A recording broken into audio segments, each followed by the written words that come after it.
Bonjour à tous et bienvenue dans Cult & Click. On est là et on se retrouve pour un épisode de Walking Dead et bien la critique. Pas tout l'épisode à fait. en lui-même. Voilà. Après, moi j'avais proposé qu'on diffuse l'épisode gratuitement sur avoir YouTube. des soucis. Eh bien, en tout cas, et une fois n'est pas coutume, ce que j'allais dire, un bon épisode de Walking Dead.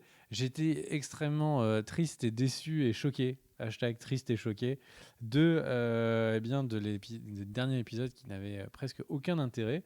Et alors là, ils nous ont sorti un petit épisode Derrière les fagots que j'ai trouvé extrêmement réussi pour plein de raisons. Et on va en parler tout de suite. Toi, qu'est-ce que tu en as pensé, mon cher Car? Très intéressé par cet épisode parce qu'on voit Negan sous un autre regard, qui reste un monstre, qui reste un espèce de psychopathe incontrôlable, mais qui, dans sa perversité, arrive à parfois être sympa. Et alors je t'ai dit parfois parce qu'il faut pas oublier que dans l'épisode, il colle quand même un fer incandescent sur la tronche d'un mec, mais enfin voilà, et puis alors, c'est un truc aussi que Negan peut apporter dans la série qu'on n'avait pas avant, c'est l'humour. Et je me suis marré sur cet épisode.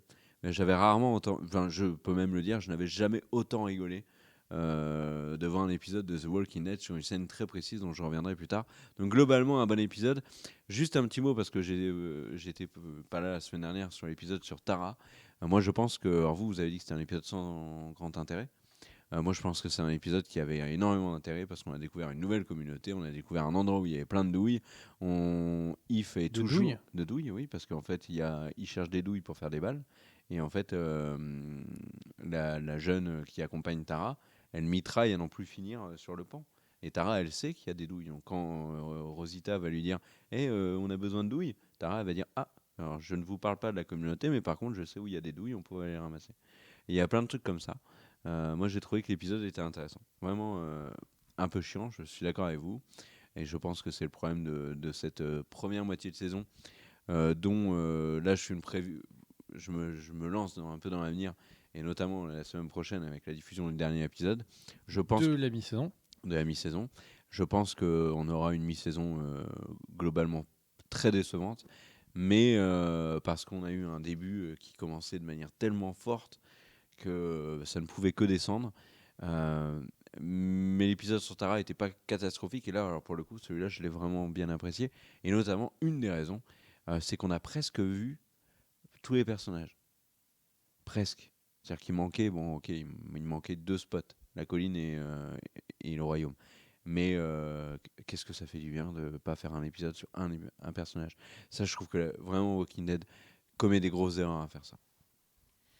Bah écoute, je suis vraiment très d'accord avec toi. Je vais rajouter juste quelques petits points. Le premier, c'est que cette semaine n'est pas une semaine comme les autres dans l'histoire de Walking Dead, parce que Jeffrey Dean Morgan, qui donc joue Negan, a confirmé que son personnage serait là non seulement pour la fin de la saison 7, mais qu'il avait également signé pour la saison 8. Donc la semaine où il annonce ça, juste après, il y a un épisode qui est très centré autour de Negan. Je pense que là, le gros enjeu de cet épisode, c'était de nous donner suffisamment de corps à Negan pour pas que ce soit juste le méchant qui a une batte et qui tatane, et bien d'en faire un personnage qui a une logique, qui a un vécu, qui a en fait plus de corps et de sel. Eh bien, c'est pari réussi parce que le personnage, pour moi, s'est grandement intensifié. On va en parler. Complexifié aussi. Complexifié. Et il a montré beaucoup plus de nuances. Il y a à mon avis, il n'y a pas grand-chose qui nous laissait dire qu'on aurait un épisode où Negan gardait Carl comme ça pendant tout l'épisode. Quand on voit l'épisode 1, on se serait dit, ok, il va juste en buter un pour faire l'exemple, qui a l'air d'être à peu près sa méthode. Et puis, point, où il va couper le bras de Carl pour que celui-ci soit plus docile. Et donc là, au contraire, il va faire des trucs qui sont, pour l'instant, qui n'ont pas l'air d'être très productifs, ou en tout cas d'un personnage qui est là pour s'installer.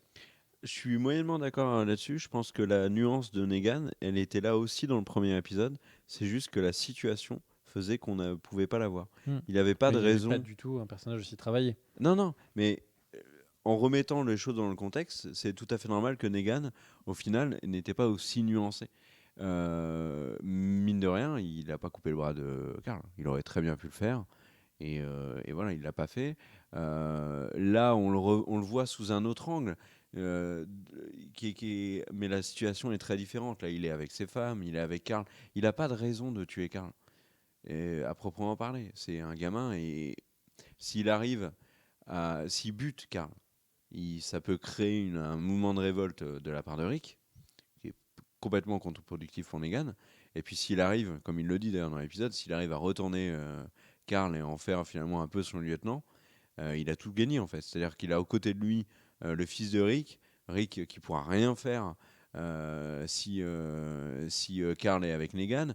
S'il est suffisamment malin, Negan, et qu'il travaille suffisamment Karl, il va réussir à monter Karl contre Rick et peut-être à pousser Rick à se révolter contre pousser Karl pardon à se révolter contre Rick et donc permettre à Karl potentiellement de prendre le contrôle d'Alexandria. Il a tout à gagner quoi. Ouais, je pense qu'il y a de faibles chances pour que Karl prenne le contrôle d'Alexandria. Non, je suis d'accord avec toi, mais ça peut être le... un plan de Negan. Mais comme donc, je le disais, là, on a un épisode où Negan aurait été très caricaturé à l'épisode 1 comme étant quelqu'un qui était juste des coups de batte extrêmement violents. Comme tu le dis, comme je le disais tout à l'heure, il y a évidemment un personnage qui était un peu en genèse, ou en tout cas qui était derrière, et que là, ils ont développé. Et ça, je trouve ça très bien. Et du coup, ça va avec la fameuse annonce qui est qu'ils auraient gardé, ou qu'ils vont garder. Il faut faire attention à ce que annoncent les producteurs de Walking Dead, parce qu'ils ont déjà fait des annonces volontairement fausses. Mais Negan donc, resterait pendant au moins une saison et demie de plus. J'ai compris ce que tu voulais dire. C'est-à-dire qu'il était caricaturé, mais pour toi, le personnage en lui-même était nuancé, mais c'est juste qu'on le voyait pas, quoi. Oui, exactement. Ok. Il y a un autre moment où je trouve encore plus caricaturé, c'est l'épisode avec Daryl et la fameuse chanson qui est relou, où il passe son temps à faire des trucs avec Eddie, à se baisser, etc. Oui, parce qu'on le voit juste dans une logique de punition et on voit pas le personnage en lui-même et il n'y a pas cette scène quand il parle avec Karl. Bon, attaquons directement sur le truc le plus important de l'épisode, on verra après pour les autres personnages. Mais quand il est avec Karl et qu'il lui dit mais si j'avais ton œil, je le montrerai à tout le monde, etc. Est-ce que je peux le toucher? Que Karl se met à chialer. Il y a des trucs qui sont un peu contradictoires parce que d'un côté, il dit ah mais c'est parce que tu joues les gros durs que tu m'impressionnes que t'es là, mais en même temps, quand il voit Karl qui pleure, à un moment il dit écoute, je suis désolé, on peut vite oublier que et on a vraiment la sensation qu'il est en train de dire qu'on peut vite oublier qu'on est humain dans ce monde-là. Et ça donne d'un seul coup énormément d'humanité à Negan. Et là où on pourrait imaginer que le mot d'après, en fait, il va juste se foutre de sa gueule en disant mais comment tu peux croire que si, que ça. Au contraire, on voit qu'il essaye de faire preuve d'humanité auprès de Karl. Alors évidemment, il s'excuse comme vraiment. Oui, il s'excuse vraiment, ce c'est qui ça n'est jamais arrivé. Et alors on pourrait effectivement imaginer que comme il explique lui-même... En fait, il s'excuse vraiment souvent, si tu écoutes le... Parce que dans les faits, je pense vraiment qu'il s'excuse auprès de Rosita après avoir tué Abraham. Quand il lui dit c'était ton mec, ah merde. Et je pense qu'il s'excuse vraiment. Ouais. À sa manière, oui. C'est pas un psychopathe, parce qu'un psychopathe, ce serait un peu comme on l'avait vu dans... Oui. Non, je suis d'accord. Oui, je vois ce que tu veux dire. Un psychopathe qui, comme on l'avait vu dans Dexter, qui est quelqu'un qui n'a pas... J'ai peur de ne pas utiliser le bon terme, mais qui n'a pas d'empathie, en fait, envers les gens. Et qui du coup vit un peu comme un reptile, quoi, parce qu'il voit tout le monde, mais on peut s'éclater devant lui, mourir, enfin il s'en fout complètement, et du coup à potentiellement prendre du plaisir dans la violence et de voir les autres souffrir. Et là, c'est pas le personnage qu'on a. On a un personnage qui essaye de répéter à chaque fois qu'en fait, il ne fait que ça parce que c'est obligé, parce qu'on est dans un monde apocalyptique et qu'il faut en arriver à une dureté aussi importante pour donner de l'ordre. On a un personnage qui s'excuse, on a un personnage qui fait remarquer qu'il n'a jamais touché une de ses femmes. Mais tout ça, c'est vrai et c'est, j'ai envie de dire, touché dans le sens frappé. Violenté, ouais. Et j'ai envie de dire, tout ça, c'est des choses qui sont de façade et où il se donne un peu le beau rôle. Regarde, je pourrais être un despote, mais en fait, je suis plutôt un good guy. Après, il ne faut pas oublier... Dans les faits, c'est un gros salaud.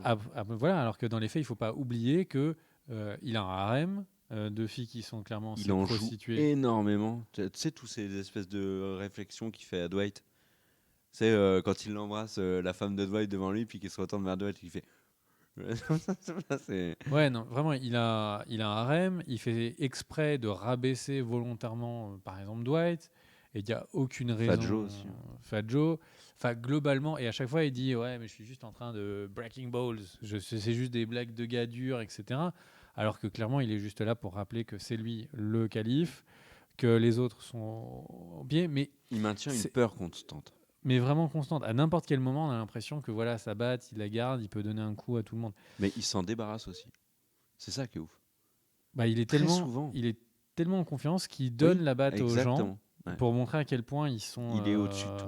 Il Il y peut a les un truc maîtriser. qui m'a beaucoup marqué à ce niveau-là, c'est quand il montre pour la première fois à Harry que tout le monde est à genoux. Il se retourne, Harry à Karl, il se retourne et il dit à Karl, ils sont encore baissés là. Je trouve ça tellement génial. Donc vraiment, on n'effleure pas, enfin, on n'endommage pas son image de grand méchant, mais on lui donne beaucoup plus de corps que le personnage du gouverneur, qui au final Oui. était un sale con et qui est grosso modo un sale con du début à la fin. À un moment, il a peut-être un doute sur le fait est-ce que vraiment c'est un sale con ou pas, mais c'est un sale con. Et puis il finit en Là, mode gros sale con. voilà. Et le truc, c'est que sur Negan, ils essayent vraiment de donner plus de petits systèmes d'accroche. Je vais pas dire d'empathie, mais de systèmes d'accroche où on peut se dire, ok, en fait, il en est là parce que le monde dans lequel ils sont. Et ça, Le c'est plutôt gouverneur aussi. Mais le réussi. gouverneur était C'était un trop sale con. caricatural. Il était caricatural, on est d'accord. Il n'avait pas de côté gentil, on est d'accord aussi, quasiment pas. Mais par contre, il était beaucoup moins dangereux que Negan. Negan, en termes de dangerosité dans la série, on n'a jamais vu ça. Quoi. Il est dangereux tout le temps, c'est Et incroyable. Negan est en permanence dans la créativité de comment est-ce qu'il va faire flipper la personne en Ouais. face, comment est-ce qu'il va, etc. La scène avec Fat Joe, moi, j'ai trouvé ça. Mais quand il rentre et qu'il lui dit t'as été gentil avec Lucille, mais je voyais trop arriver le truc qui partait en sucette, quoi. Et puis après, il lui dit mais non, une batte, ça pas de chat. Mais j'étais plié. Mais ça, c'est un des trucs qui m'a beaucoup fait rire dans cet épisode. Mais il n'y a pas que ça. Ouais, l'autre point sur Negan qui est assez étonnant, c'est que on le voyait en despote depuis plusieurs épisodes, il n'y avait jamais la moindre contradiction à Negan. Et là, il y a beaucoup de personnes qui le contredisent. Il se prend une claque de Oui. Olivia. Mais est-ce que tu as remarqué quelque chose là-dessus? Quoi? Eh ben, Negan n'accepte, en dehors de Karl, j'ai l'impression qu'il n'accepte le nom que le nom féminin. Bah, alors, c'est un des points qu'on pourrait se dire, mais Daryl lui dit non. Il le met en prison, etc., pour en faire son lieutenant, ce que tu veux, mais il ne le bute pas. Et il y a Karl qui bute 2 de ses hommes. Il lui fait découvrir la vie. Il est fasciné, je pense pas. Alors, moi, j'ai une autre théorie. Mais on va en parler en 2 secondes. Le truc, c'est que la femme de Dwight, qui est sa nouvelle femme, elle est ouvertement un peu remontée contre lui. Ouais, je pense qu'il kiffe. Bon, Non, mais je pense qu'il kiffe vraiment. Olivia lui file une claque. Enfin, en fait, le Mais truc, parce c'est qu'il que... a été grossier, il s'en rend compte, c'est ça qui est dingue. Mais oui, mais en fait, c'est ce qui est fou, c'est que là, à au moins 4 moments dans l'épisode, Oui, oui. il se prend un contre et il y a rien derrière. Oui, mais parce que c'est Et un ça- contre sans conséquence. Oui, mais ça, c'est un... Comment ça, c'est un contre sans Mais conséquence? Karl, il bute 2 de ses hommes, mais il s'en fout, Negan, il récupère Karl. La Bah, meuf, mais non, ça, c'est faux. Encore, tu pourrais me dire, Olivia, il se prend une claque. Bon, il n'y a pas de conséquence. Ok, elle va pas lui en remettre une, elle est flippée de sa vie. Bon, voilà, ça, jusque-là, on est bon. Mais Karl, il bute de tes hommes. Évidemment mais oui, qu'il mais doit y il avoir s'en des fout. conséquences. Mais non, il le récupère, Karl. Il veut Mais pas il le le tuer, récupère. il veut le récupérer. Il veut le récupérer, mais il prend un gamin un teenage versus 2 hommes qui Mais sont foirés. c'était juste des sbires. Là, peut-être que dans sa stratégie, il veut faire quelque chose d'important avec Karl. Ils vont faire un ninja. Non. Et donc, du coup, Jésus. Et du coup, Jésus, ça va être. Jésus peut buter la moitié de son camp, il s'en fout. Jésus, c'est le ninja des ninjas. C'est Metal Gear Solid, c'est Solid Snake. T'as vu dans l'épisode Jésus qui voit Jésus? Je trouve ça génial. Mais quand il voit la statue. Et Ouais, il comme tique ça. sur la statue.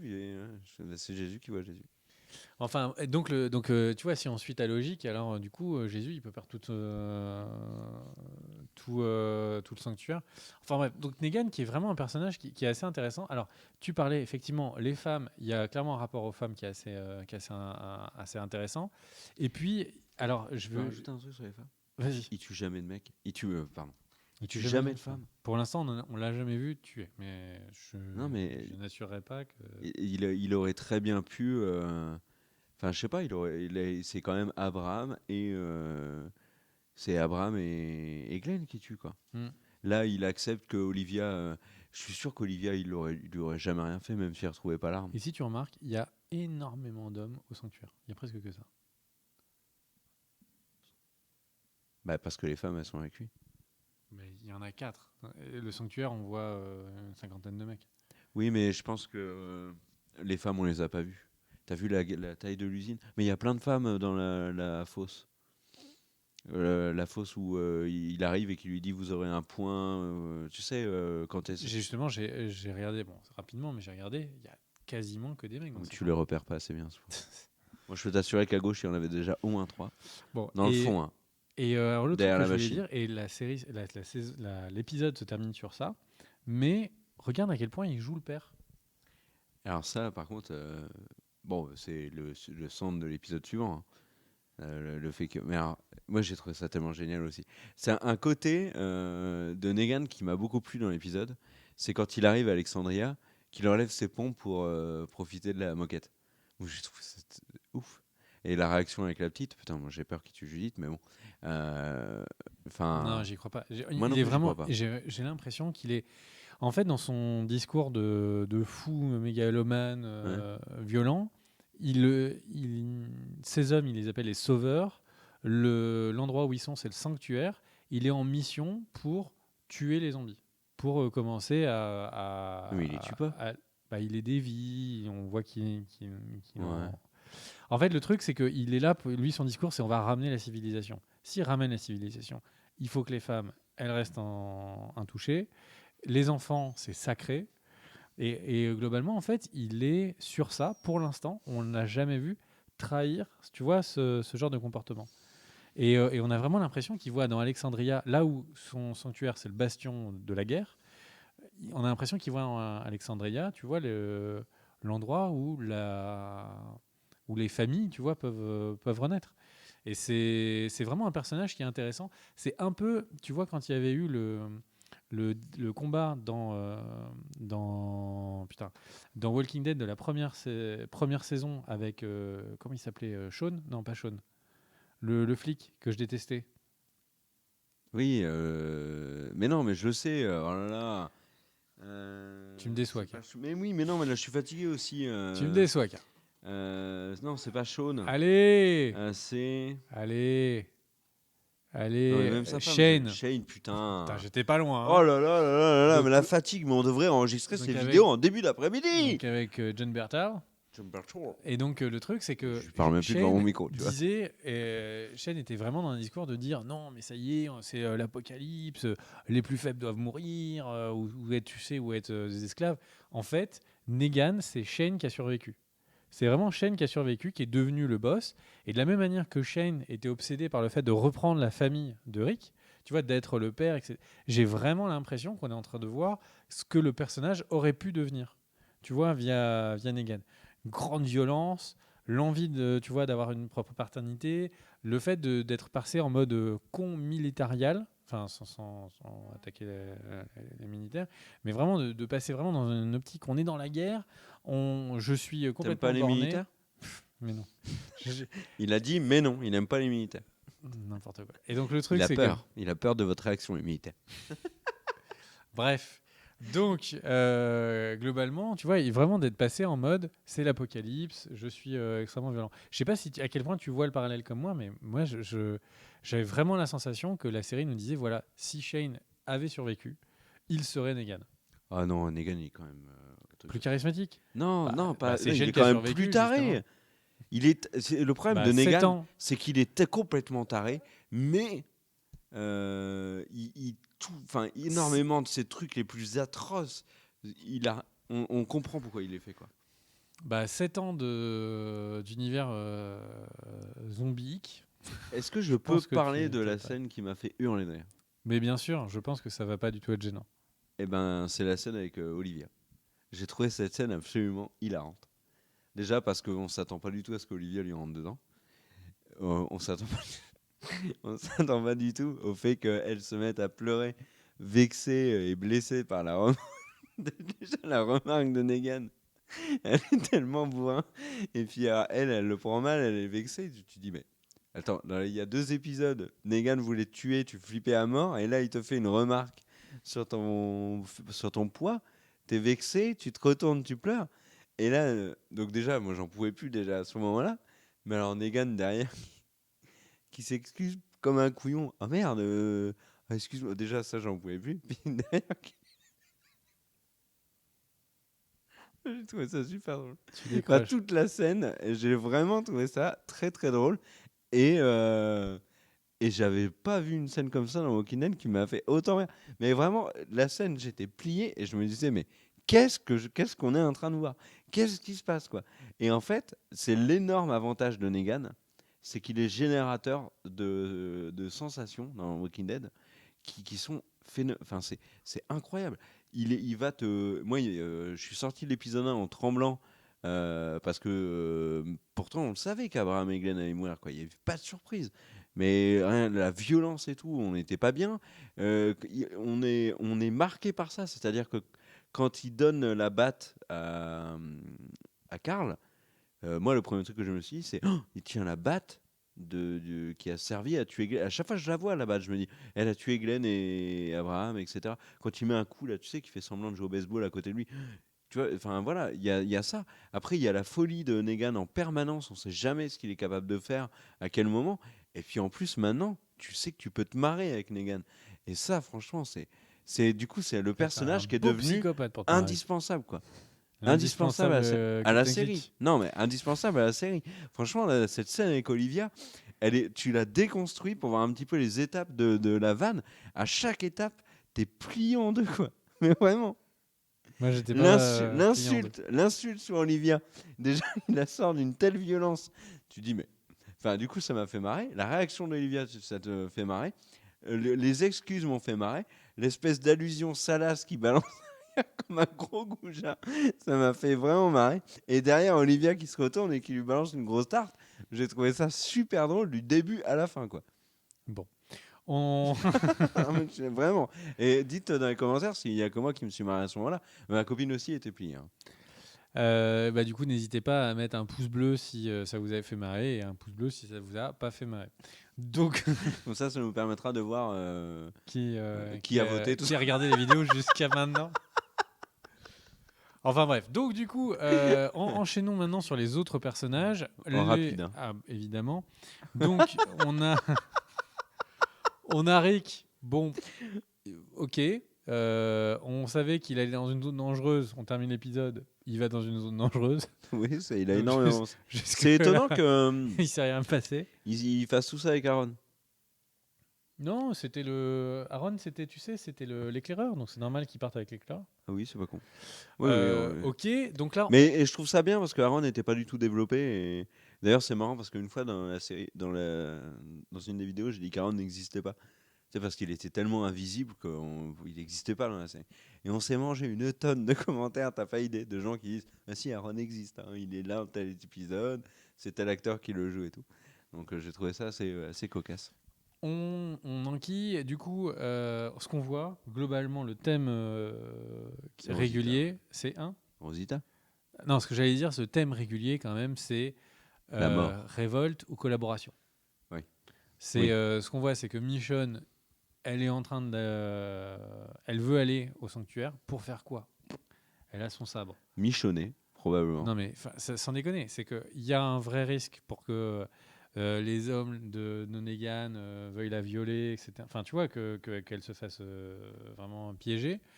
Et elle est... Enfin, qu'est-ce qu'elle branle, quoi. Moi, je la vois pas arriver au sanctuaire et pas buter la fille avec qui elle est dans la voiture pour juste savoir où est le sanctuaire. Mais globalement, je comprends pas quel est le play, tu vois, enfin, qu'est-ce qu'elle est en train de faire là. Donc, elle va aller au sanctuaire, elle va dire à Negan, bon, bah, en fait, il faut discuter. Elle peut pas parce qu'elle va sans doute, elle a pris en otage ces personnes. Il a dit qu'à chaque fois que quelqu'un faisait quelque chose contre le sanctuaire, tu vois, il tuait au centuple. Donc, vraiment, Michonne, il y a un truc qui cloche. Michonne, en plus, qui a dit à Rick qu'elle elle essaierait, tu vois, d'aller. Donc là, Michonne, je comprends pas cet épisode parce que Ouais, pareil. ce qu'elle fait, ça va la mettre, enfin, ça va casser leur relation avec Rick. Ou alors, bah, on voit les choses en décalé, c'est-à-dire qu'on voit que Rick a prévu un plan, mais et que Michonne déjà l'applique avant. Mais j'ai du mal à y croire, quoi. D'ailleurs, à propos du morse, apparemment, c'est pas du tout vrai. C'est les producteurs. Mais en fait, la rumeur du morse a pris tellement d'ampleur que c'est devenu une certitude pour beaucoup, beaucoup de fans. Et du coup, les producteurs, à force d'en entendre parler et de voir des fans leur dire alors le morse, vous avez continué quand? Et ben les producteurs, il y a plusieurs producteurs qui ont dit non, mais le morse, c'est genre pas du tout vrai, quoi. C'est laisser tomber avec ça, c'est complètement faux. Creusez pas. Et ils l'ont dit de manière tellement cash que en fait, ça serait juste complètement stupide qu'il y ait vraiment le morse, parce que du coup, enfin, ils passeraient pour des cons, quoi. Parce que s'il n'y a pas le morse, ça veut dire que Rick est vraiment soumis. Donc ça change énormément de choses. Ah S'il y a oui, pas oui, moi je pense que Donc, moi j'ai peur qu'il soit vraiment soumis, Rick. Hein. bah en fait, tu sais, j'ai relu pas mal d'interviews de Craig Keenan Mhm. et qui parlait donc de. C'est qui? C'est le créateur. C'est Ah, Kirkman. Kurtzman, ouais, pardon. Et le truc, c'est que j'ai lu beaucoup de ces interviews là ces derniers temps, et il y a vraiment une thématique globale, tu vois, avec le comics qui La mort. apparaît, hein, ouais, la mort, mais qui en marche.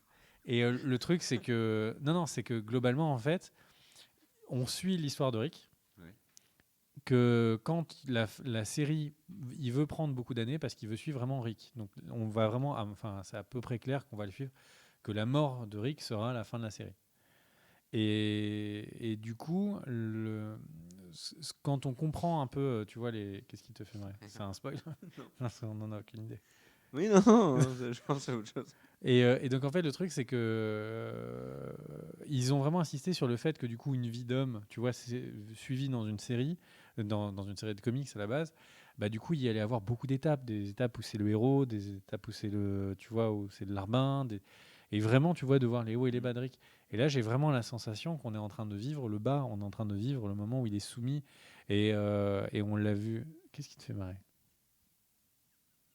Non mais explique-nous, on a tous envie de savoir. Cage. Un bug. Il est très tard, non mais Non mais explique-nous. Non, Il n'y a pas de honte. Car vas-y, explique-nous. si. Non Allez, mais j'allais dire que si on... essaye. Un mois après l'autre. Non, j'allais dire que si on voyait ces bails, il était vraiment soumis. Si on voyait, c'est. Si vous avez compris, hein, n'hésitez pas à envoyer SMS au 3609. Si on voyait quoi, c'est. Ces bails, il était vraiment soumis. Si on voyait, c'est bas. Oui.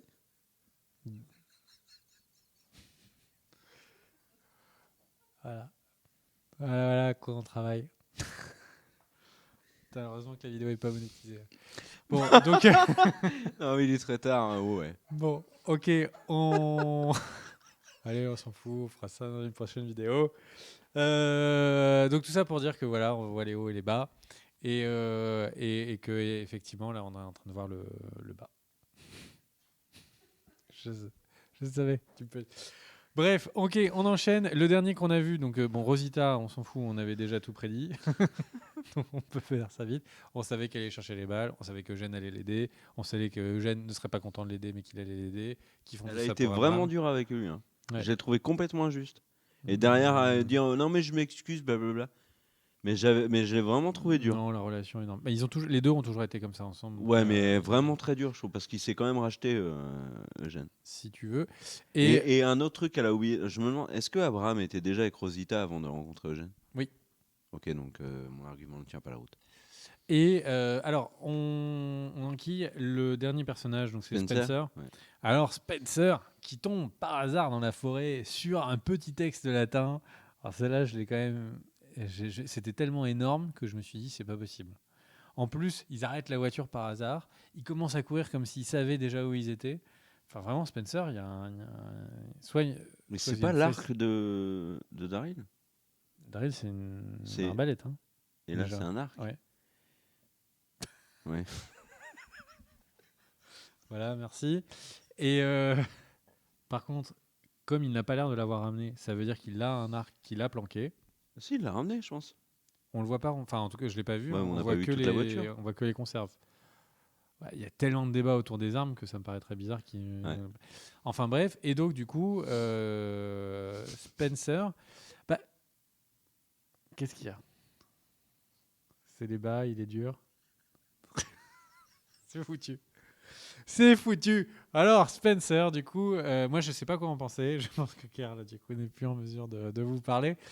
Mais il, est-ce qu'il va essayer d'acheter la confiance de Negan avec justement ses virtuailles et C'est Negan, sûr. pour le coup, il va le défoncer. Oui, c'est sûr et certain. Alors là, ça C'est sûr et se certain. voit venir. C'est le preview de l'épisode suivant.